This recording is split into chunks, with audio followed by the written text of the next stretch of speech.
우리에게 있어서는 이상하리만큼 의문점 하나가 들어요. 하나님으로 내가 충만하다면 신앙인이니까 당연히 좋다라고 표현하는 것이 맞죠.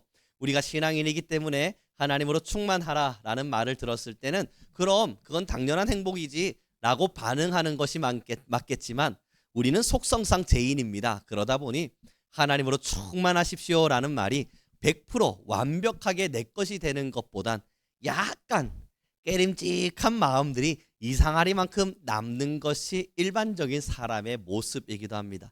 그럼에도 저는 우리 성도님들 모두에게 축복하겠습니다. 여러분 하나님으로 충만하시길 바랍니다. 그럼 이것이 뭘 말하는 줄 알아요? 여러분들의 신념은 부서지길 바랍니다. 여러분의 가치관은 사라지기를 바랍니다. 여러분들의 고집은 그래요. 오늘은 여기까지요. 그게 바로 하나님으로 충만해진다 하는 거예요. 그러니 우리는 알 수 없는 그 깨림직함을 갖게 되는 거거든요. 오늘 이 말씀이 우리에게 좋은 교훈이 되어서 우리의 삶을 좀 바꾸는 일들이 일어났으면 좋겠는데 오늘 제목을 저는 이렇게 정해 두었어요. 함께 좀 읽어보실래요? 오늘 제목이 이렇습니다. 제목을 한번 크게 읽어보죠. 같이 읽습니다. 시작. 여기에 좀 답을 내려보려고 하는 거예요. 말씀이 나는 언제나 달고 오묘하며 이 말씀은 꿀송이와 같아서 난 너무 행복해. 그 사람 성경 제대로 안 읽고 있는 겁니다. 아마 그렇게 말씀하시는 분들은 성경을 적당히 읽다가 말았거나 아니면 이 성경 말씀을 내 삶에 제대로 적용해 본 적이 없을 가능성이 커요. 성경을 이해하는 순간 꿀송이처럼 답니다. 여러분 저도 이제 성경을 읽어가는 삶을 살아가고 있으니까 어떤 경험을 해보냐면요.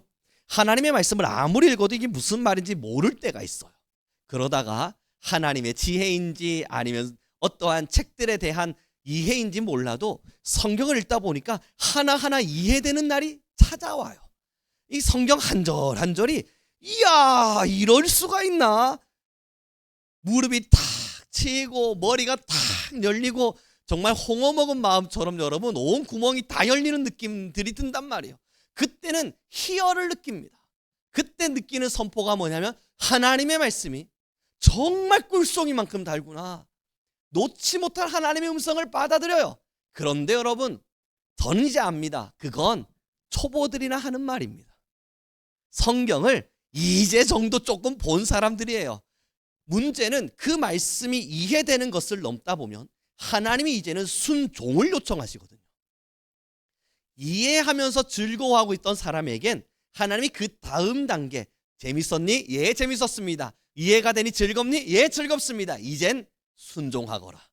그럼 그 순종이 내 삶의 옷으로 입혀지기 시작할 때 처음에는 좋습니다. 왜냐하면 순종도 하나님이 가벼운 것부터 주시거든요. 할 수 있을 만한 것부터 주셔요. 그래서 하나하나 해보니 뭐 이 정도는 할 수 있겠는데 하며 걷는데 가면 갈수록 하나님의 요청하심이 만만치가 않아요.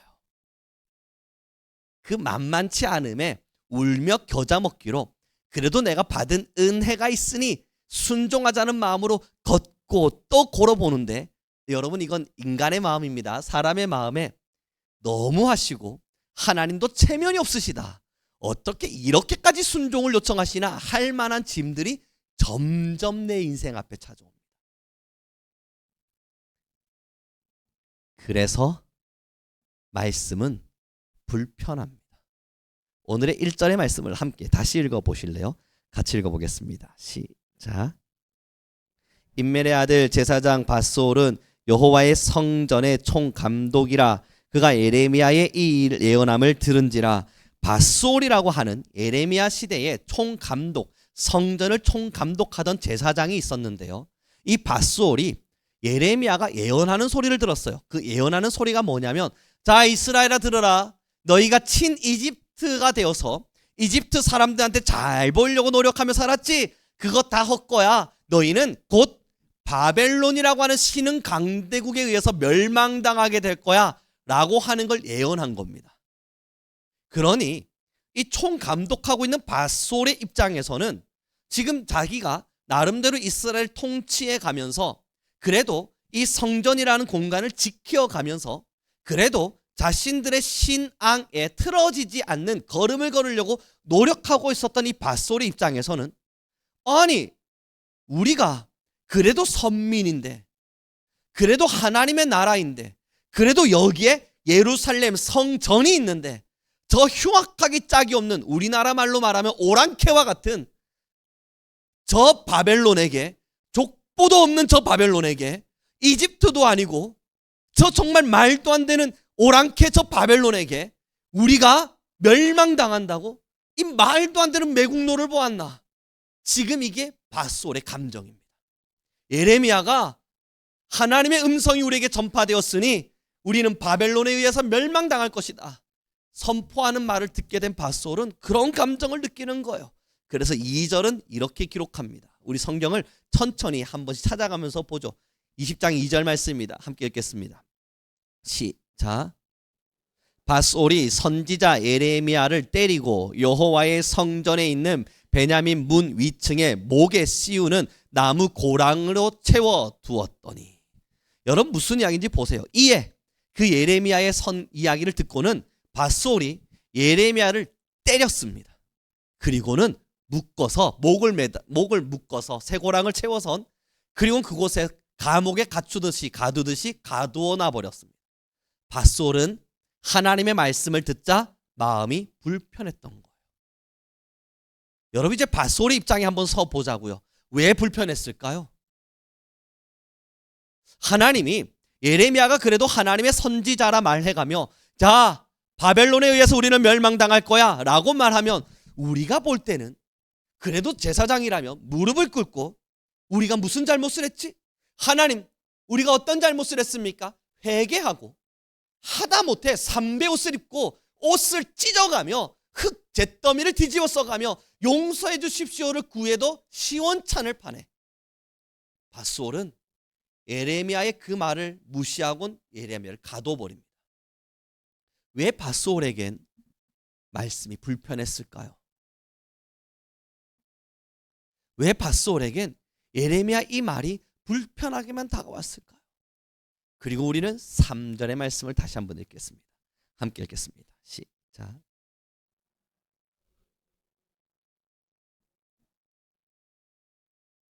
예레미야가 그에게 이르되 여호와께서 내 이름을 밧솔이라 아니하시고 마골 미사빕이라 하시느니라. 여러분 보세요. 이제 이름이 바뀌어요. 밧솔 제사장 그 밧솔이 이름이 바뀌는데 마골 미사빕이에요.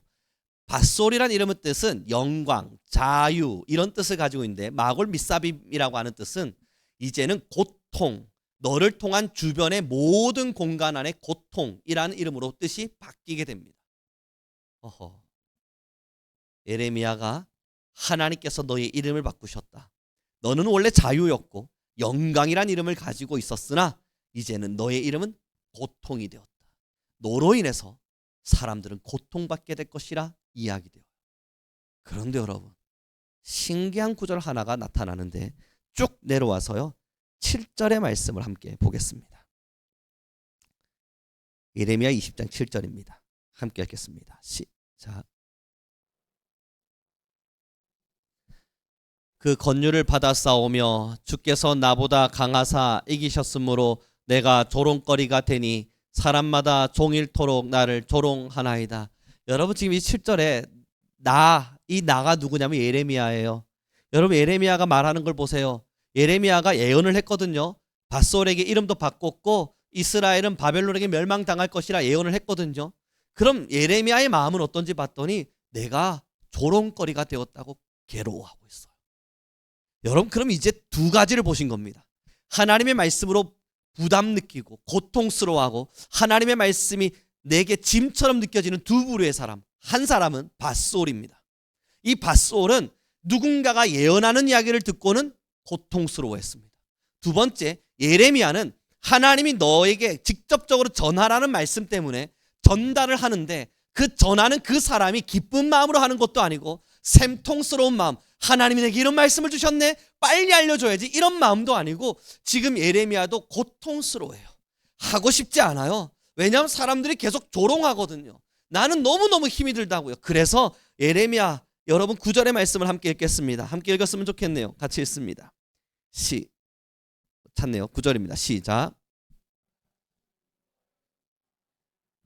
그의 이름으로 말하지 아니하리라 하면 나의 마음이 불붙는 것 같아서 골수에 사무치니 답답하여 견딜 수 없나이다. 그래서 9절 말씀이 나오는 거예요. 예레미야도 전하고 싶지 않거든요. 불편하니까. 사람들이 나를 조롱하니까. 하나님의 말씀이 나를 너무 불편하게 만들고 나를 고통스럽게 하니까 예레미야가 뭐라 이야기하냐면 나 이제 안 하겠습니다 하나님. 나 이제 못하겠습니다 하나님. 그걸 외치고 있다고. 자 여러분, 이제 두 부류의 사람 보셨다고요. 다시요. 하나님의 말씀을 아니까 정말 달고 오묘함이 여러분들에게 느껴지셨어요? 거기까지는 이해의 수준입니다. 순종의 단계에 서게 되면 말씀은 불편하게 됩니다. 왜냐고요? 두 부류 사람 모두 공통된 하나의 이유 때문입니다. 우리 함께 고백했으면 좋겠어요. 나의 신념 때문이다. 인간, 사람이 가지고 있는 신념과 하나님의 말씀이 끊임없이 충돌을 일으킵니다. 그런데 우리의 본성은 언제나 나의 신념을 따라 살고자 합니다. 그러다 보면 하나님의 말씀도 신념화되어져서 밧솔이 바로 그런 사람입니다. 내가 지금까지 이 제사장이 되어서 성전을 지켜왔어요. 자기가 했던 많은 행동과 하나님 앞에서 걸었던 걸음이 잘한 것이라 생각했어요. 그러나 하나님은 이스라엘이 멸망당할 것을 선포하셨어요. 그때에 이 밧솔의 마음이 얼마나 잘못된 신념 안에 사로잡혀 있었는지를 확연하게 보여주는 것이 예레미야를 감옥에 가둔 겁니다. 회개하지 않았거든요. 사랑하는 귀한 성도 여러분, 하나님의 말씀이 우리에게 힘든 이유는 내 고집이 남아있기 때문이에요. 내 생각에는 이건 아닌 것 같기 때문이에요. 아무리 생각해봐도 바벨론에게 내가 멸망당하는 건 맞지 않는 것 같은 거예요. 아무리 생각해도 하나님의 말씀과 지금의 나의 선택 속에 내 신념을 따라 선택하는 것이 그래도 옳다고 느껴지는 거예요. 사랑하는 귀한 성도 여러분, 예레미야도 마찬가지였습니다. 조롱을 받으니까 너무 괴롭고 힘이 드니까 멈추고 싶은 거예요. 이제는 그만. 그때 예레미야의 마음의 신념 안에는 결국 우리의 인생사에서 묻어날 수 있는 나를 사랑하고 내가 원하는 바를 따라 걷고 싶은 우리의 가치관과 충돌이 일어나게 되는 겁니다. 어떠세요? 하나님의 말씀에 순종하는 거 쉬우십니까? 저는 어렵습니다. 하나님께서 뭐 그리 대단한 걸 순종을 요청하신 것도 아니에요. 제게 어느 나라에 가서 지금 당장 순교하고 오라고 한 것도 아니고 이제 가족을 떠나 홀로 외딴 섬에 살면서 복음을 전하라고 말씀하신 것도 아니에요. 하나님께서 지금 저에게 순종을 요청하신 게 지금 당장 목숨 걸고 북한으로 뛰어들어가라고 말씀하신 것도 아니고, 하나님께서 저에게 요청하신 순종이라고 하는 것이 이제 저에게 모든 인생사의 것들을 다 가져가심으로써 나를 처량한 인생으로 만든 것도 아니에요. 아니면 어떠한 선지자들처럼 여러분 맨날 미치광이 소리 들어가면서 3년간 왼쪽 3년간 오른쪽 뭐 그런 거 한 것도 아니고 배설물을 먹으라고 말씀하신 것도 아니에요. 그런데 그저 우리에게 주신 순종이라고 하는 것이 뭔가 살펴보니까 별것도 아닌데, 이상하리만큼 이 말씀대로 지키며 산다는 것이 어려워요. 여러분, 이렇게 말씀을 한번 드려보도록 하죠. 우리는 이웃을 사랑해야만 합니다. 가능하세요? 아니, 우리는 저번 주 말씀을 통해서 우리 서로 부부간에라도 형제간에라도 가족간에라도 사랑하면서 따뜻한 말하면서 지내봅시다. 한 주 지나셨습니다. 가능하셨습니까? 왜 이 순종이 어렵냐고요? 내 신념이 강하기 때문에. 내가 원하는 걸음을 걸어야 되겠거든요. 내가 조금 사랑하는 말 안 한다고 해서 하나님이 뭐 이런 것까지 나에게 벌하실까? 그런 마음도 있고, 내가 60년, 50년, 40년, 70년을 이렇게 살았는데 이 습관을 왜 고치며 살아야 되지? 거기에 답을 내려지지가 않거든요. 그런데 여러분, 오늘 예레미야를 통해서 볼 수 있는 한 가지가 있는 겁니다. 9절의 말씀을 다시 한번 읽었으면 좋겠어요. 함께 읽습니다. 시작.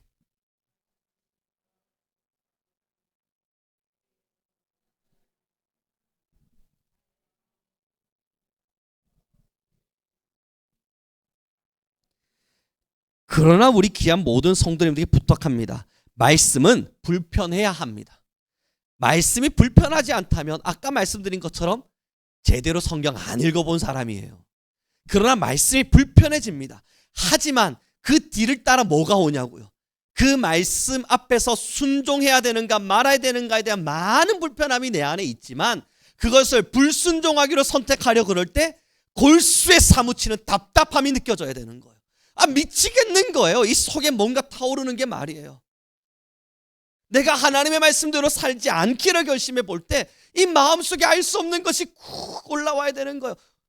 내가 저 사람한테 오늘은 가서 좀 화를 좀 내줘야겠다. 내가 이렇게 예수님 믿고 가만히 있으니까 저 사람이 정말 나를 가만히로만 쳐다보네. 와, 세상에 내가 오늘은 가서 나라는 사람이 어떤 사람인지 한번 보여줘야지.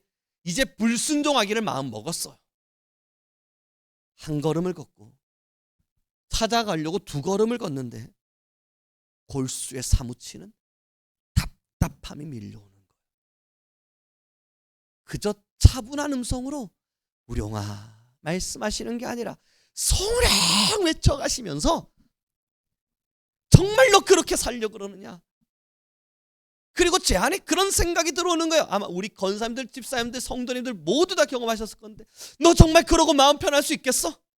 너 정말 하나님 말씀 외면하고 편안하게 잘 수 있겠니? 너 정말 하나님의 말씀을 외면하고 나서 두 팔 딱 벌리고 두 손 쫙 벌려서 대자로 뻗어 눕고 잘 누울 수 있는 용기가 너 안에 있어? 끊임없는 불편함이 우리의 마음을 짓눌러내는 거예요. 여러분, 누가 기뻐서 순종합니까? 순종하지 않을 때 느껴지는 답답함이 더 괴로워서 울며 겨자 먹기로라도 힘들어가면서까지 순종하죠. 이게 동의가 되지 않으신다고요? 예레미야의 좀 더 상황을 살펴보도록 하죠. 밑으로 내려가 보겠습니다. 우리 함께 좀 보았으면 좋겠는데요. 함께 읽겠습니다. 12절의 말씀입니다. 13절이네요. 20장 13절의 말씀 함께 읽겠습니다. 시작.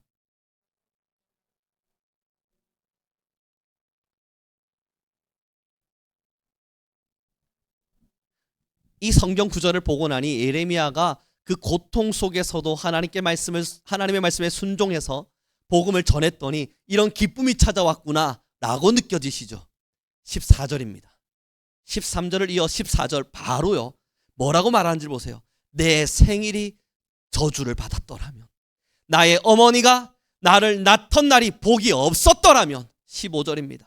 나의 아버지에게 소식을 전하여 이르기를 당신이 등남하였다 하여 아버지를 즐겁게 하던 자가 저주를 받았더라면, 16절입니다. 그 사람은 여호와께서 무너뜨리시고 후회하지 아니하신 성읍같이 되었다면, 그가 아침에는 부르짖는 소리 낮에는 떠드는 소리를 듣게 하였더라면 좋을 뻔하였나니. 마지막 17절입니다. 이는 그가 나를 태에서 죽이지 아니하셨으며 나의 어머니를 내 무덤이 되지 않게 하셨으며 그의 배가 부른 채로 항상 잊지 않게 하신 까닭이로다. 무슨 말인지 여러분 아세요? 내가 왜 태어났지? 하나님 왜 날 태어나게 하셨습니까? 그냥 제발 내가 태어난 그날을 저주받게 하시지. 내가 태어나는 그날 나의 소식을 전하러 가던 자가 그냥 콕 죽어버리든 넘어져서 그 기쁜 소식을 전하지 않게 하시지. 우리 어머니 우리 아버지는 나를 놓고 그토록 기뻐하셨는데 내가 이런 삶을 살게 될 줄 누가 알았을까? 자기의 인생을 한탄하고 있는 거예요. 우리 아버지가 우리 어머니가 날 낳고 미역국 드셔가면서 그렇게 기뻐하셨는데 내가 겨우 이 꼬라지로 살려고 우리 부모가 날 놓고 그렇게 기뻐하셨던가? 여러분 지금 그 말이 바로 이 말입니다. 예레미야가 참아가면서 견뎌가면서 하나님의 말씀의 불편함을 이겨가면서 하나님의 말씀을 증언했지만 그 현실은 변하지 않았고 그의 마음은 답답했습니다. 그만하고 싶었고 멈추기를 원했습니다.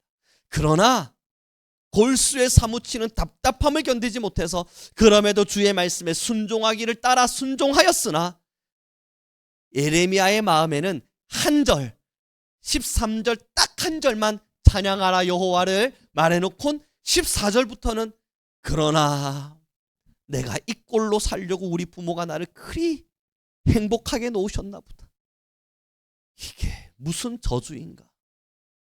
자신의 인생을 한탄합니다. 다시 질문 드려보죠. 여러분, 정말 하나님 말씀대로 순종하며 사는 게 행복하세요? 나는 행복해요. 오늘 찬양하셨는데 행복하세요? 첫째,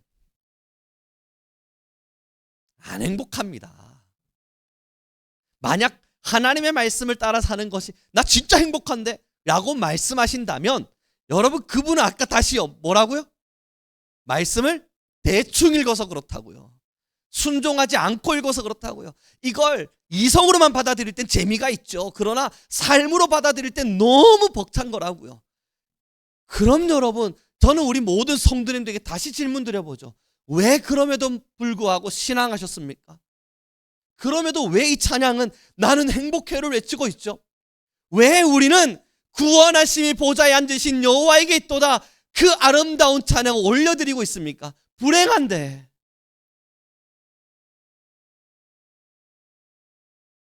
다시 13절을 읽습니다. 같이 읽겠습니다. 함께 읽겠습니다. 시작.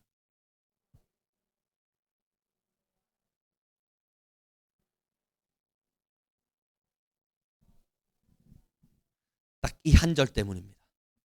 여호와를 찬양하라. 여호와를 찬양하라.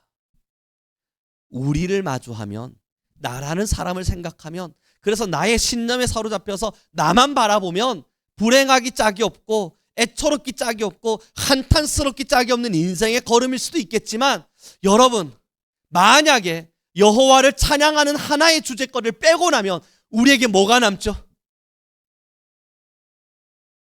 아무것도 안 남는 거예요. 다시요. 하나님을 찬양한다는, 여호와를 찬양하라. 나도 하나님을 찬양할 것이다. 너도 하나님을 찬양하라. 이 하나님을 찬양하라는 이 위대한 한 구절을 빼고 나면 여러분 뭐가 남아요? 돈? 욕심? 아니면 우리 안에 있는 명예? 세상 안에서 가지고 있는 별것 아닌 신념? 뭐 그리 대단한 신념이라고 어마어마하게 고집부려가면서 살아가고 있는 이 삶의 여정? 그 모든 것에 무가치함을 보게 되는 거예요. 이 모든 것의 무가치함이라고 하는 것이 필요하지 않다는 이야기가 아니라 하나님을 찬양하라는 이 한마디에 비할 바가 아니라는 걸 알게 된 거예요. 하나님을 찬양하는 인생과 나의 이 인생의 신념을 비해보면 별것 아닌 나의 인생의 가치임을 우리는 깨달아버린 거예요. 찬양해 보신 분은 압니다. 그래서 하나님의 말씀을 순종하는 건 버겁지만 그 버거운 순종의 걸음을 걷고 난 이후 하나님을 찬양해 보신 분은 그 찬란한 영광이, 그 하나님을 찬양하는 놀라운 빗줄기가, 하나님이 우리에게 비춰주시는 놀랍도록 뜨거워지는 감격이 얼마나 강렬한지를 압니다. 그 하나 때문에 그 불편함을 이기는 거예요. 제가 여러분 이것을 비유할 만한 것이 오늘 오후 저녁까지 고민하면서 생각했는데, 아니 오늘 저녁에 설교 들어오기 직전까지도 고민하면서 하나님, 이것이 뒤로 가야 정확한 설명이 될 수 있는 비유 하나가 필요한데 없습니다. 기도하면서 주님이 주시지 않기에 이건 비유하면 안 되는가 보다 하고 그냥 내려왔거든요. 그래서 제가 보통 철야가 되면요, 이 금요 기도회 때는 저기 앉아서 기도하고 예배를 준비하러 가는데, 오늘은 비유가 하도 기억이 안 나고 생각도 안 나고 하나님 주시지도 않아서 걸어 다녔습니다. 그러면서 다시 설교를 되뇌어가면서 하나님, 이 뒤에 비유가 필요하다고요. 기도하는데도 안 주셨어요. 포기했습니다. 그리고 이제 찬양 준비하러 들어가고 있는데, 들어갔다가 제가 여러분 찬양 준비 이제 끝나고 30분 찬양 이제 인도하기 위해서 성전의 문을 열었죠. 그때 아름다운 비유 하나가 제 앞에 탁 하고 서 있는 거예요. 할렐루야. 역시 하나님은 예비하시는 여호와시구나. 뭐였냐면요, 저희 딸아이가 우비를 입고 뭐가 그리 기쁘다고 막 뛰어다니고 있어요. 미친 거죠. 여러분 일반적인 생각을 해보세요. 여긴 어디죠? 실내예요. 우리 교회가 비가 새는 곳이 아니라고요. 여긴 실내예요. 그런데 우비를 입고 있네요. 얘가 얘 왜 이러지? 그런데 그 우비를 입고는 뭐가 좋은지를 모르겠는데 막 말갈량이처럼 막 뛰어다녀요. 그리고 나선 춤을 추고, 여러분 못 보셨는데 저는 여기서 봤잖아요. 찬양 인도를 하는데 보고 있는데 막 춤을 추고 있는 거예요. 다시 여쭤봅시다. 왜 그럴까요? 이치에 맞아요? 우리가 가지고 있는 고정관념과 신념과 우리가 가지고 알고 있는 어떠한 사고방식에 맞는 행동일까요? 그때 제가 깨달았습니다. 진짜 어린아이와 같지 않으면 천국에 못 들어간다는 이야기가 딱 저 이야기구나. 우리가 볼 땐 불편하기 짝이 없는 우의를 입고 앞뒤 맞지 않은 상황에 맞는 우의를 입고 이 더운 여름에 그 우비 아시지 않습니까? 습해서 공기도 잘 안 통하는 우비를 입고 저렇게 춤을 춰요. 왜냐고요? 오늘 선물 받았거든요. 오늘 엄마 나 우비 사줬으면 좋겠어. 그래. 엄마 나 우비 사줬으면 좋겠어. 그래. 언제 와? 언젠가 오겠지. 그리고 오늘 딱 도착을 한 거라고요.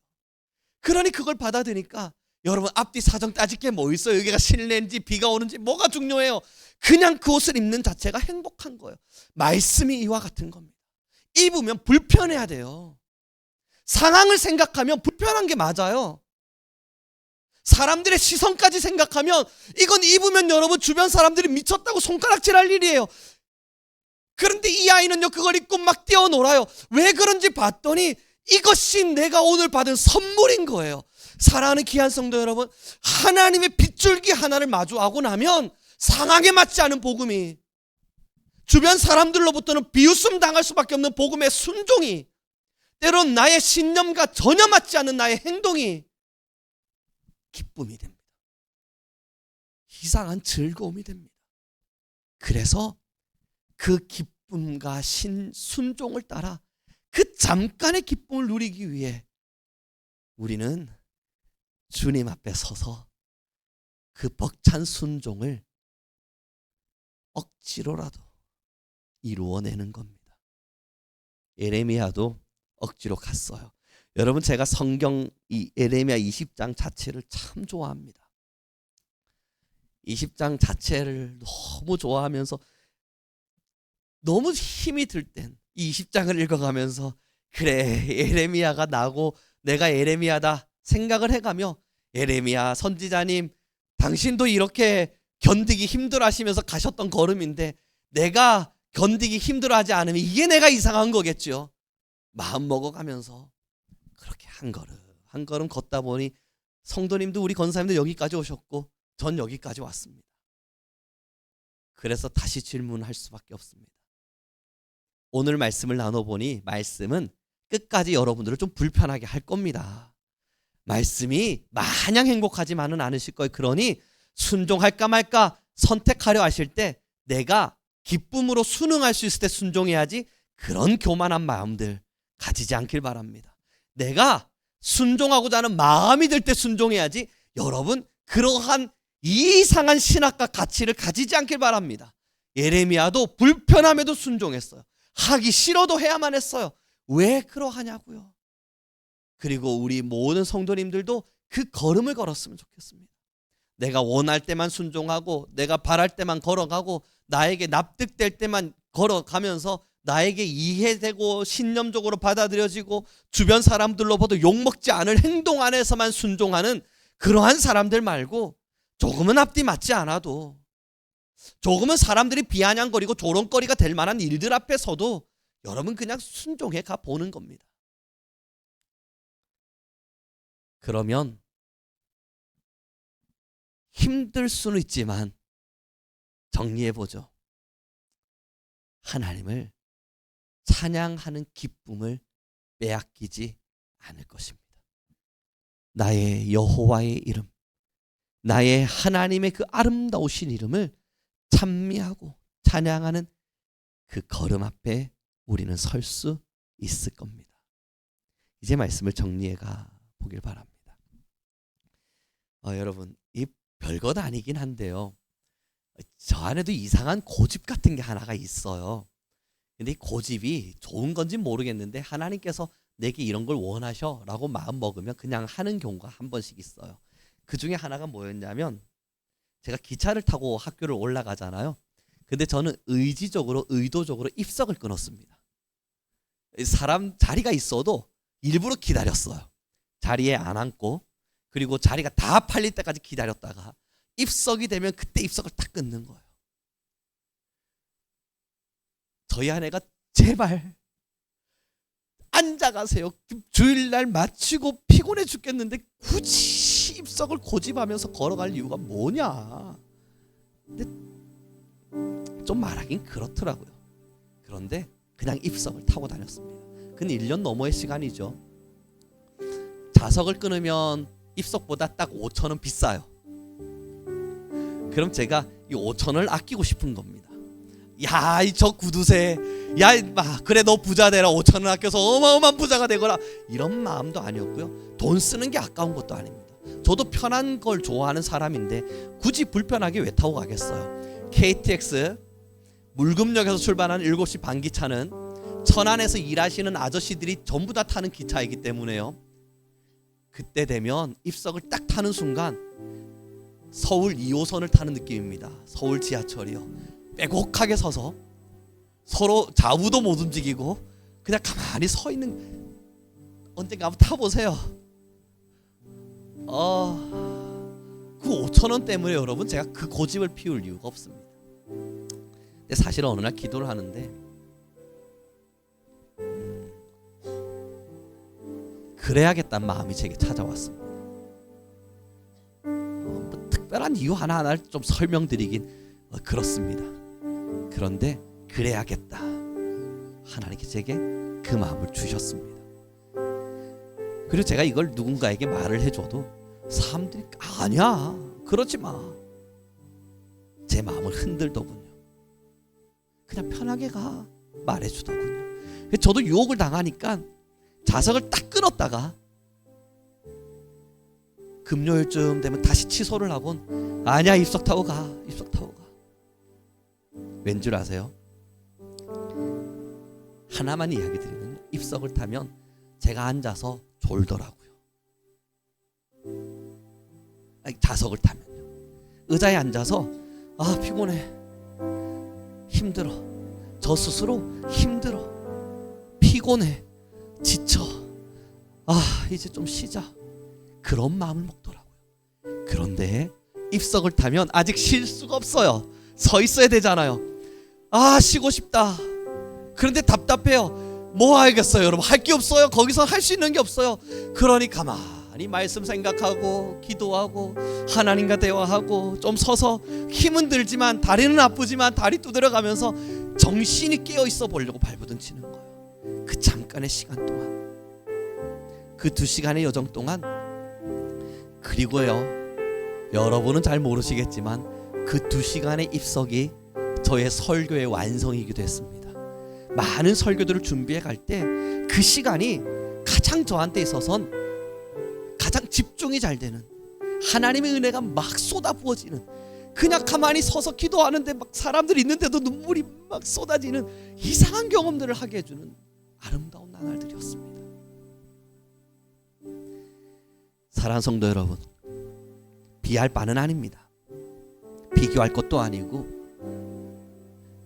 그러나 저는 압니다. 우리 성도님들 한 분 한 분들 하나님의 말씀에 순종하는 것, 기도하다가 주님이 내게 주신 마음들, 때로는 성경을 읽다가 하나님이 내게 주신 마음들, 그거 실행한다는 게 그리 쉬운 일은 아니라는 걸 압니다. 그러니 덮어두고 묻어두고 못 본 척하고 이건 아니겠지 생각하실 수 있습니다. 그러나 부탁드려 봅니다. 마음이 왔을 땐 그냥 순종해 보는 겁니다. 기억하죠? 실내에서 우리 우비를 입고 다녀봅시다. 이 세상에서 좀 우비 입고 다녀봐요. 이 세상에 맞지 않는 하나님의 말씀의 우비를 입고 그냥 좀 다녀보죠. 사람들은 손가락질 할 수 있고 이게 맞아? 저거 왜 저래? 라고 말할 수도 있지만, 그러나 여러분, 우리 실내에 우비 입는다는 마음으로 세상에서 말씀의 옷을 입어봅시다. 그리고 그 벅찬 순종의 걸음을 걸어봅시다. 그럼 하나님이 다른 걸 주시진 않지만 함께 고백합시다. 여호와를 찬양하게 하시리라. 아름다운 한 가지가 우리의 가장 아름답고 찬란한 가치가 되길 소망해 봅니다. 우리 함께 찬양합시다. 우리 함께 이 찬양을 올려드리면서 주님께 고백했으면 좋겠어요. 나 주님의 기쁨 되기를 원하네. 함께 고백하면서 이 고백이 내가 순종하겠다는 고백이라는 것을 잊지 마시면서 우리 함께 고백합시다. 나 주님의 기쁨 되기를 원하네. 나 주님의 기쁨 되기 원하네.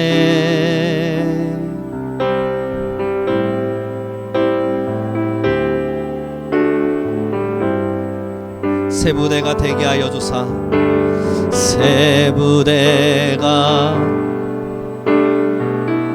우리는 주님의 빛을 비추며 살게 하소서. 우리 한 번 더 고백하며 나갑시다. 겸손히 내 마음을 드립니다.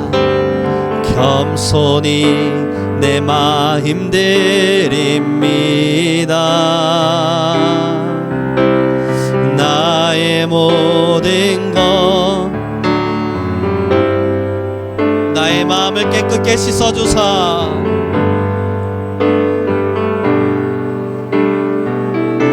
주의 길로 행하게 하소서. 주의 길로 행하게 하소서.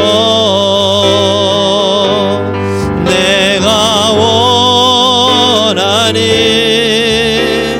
한 가지 주님의 기쁨이 되는 것. 내가 원하는 한 가지 주님의 기쁨이 되는 내가 원하는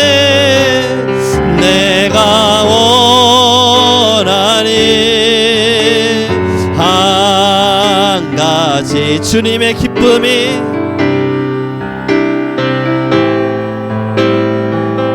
내가 원하는 한 가지 내가 원하는 한 가지 주님의 기쁨이 되네. 우리 한 번 더 고백합시다. 내가 원하는 내가 한 가지 주님의 기쁨이 되는 것. 내가 원하는 한 가지 주님의 기쁨이 이 시간 우리 간절한 마음으로 기도하기를 원합니다. 하나님, 우리가 언제나 하나님의 말씀에 순종하며 걷는 자들 되게 하여 주소서. 하나님의 말씀이 내게 때로는 불편하게 느껴지고 내 마음에 어렵게 느껴지는 이유는 당연한 것임을 잊지 않게 하여 주시사 예레미야와 같이 하나님 나의 신념을 내려두고 주의 말씀을 더 깊이 따르는 하나님의 종, 하나님의 사람들이 되게 하여 주옵소서. 우리 주여 한번 부르시고 간절히 기도하며 나아갑니다.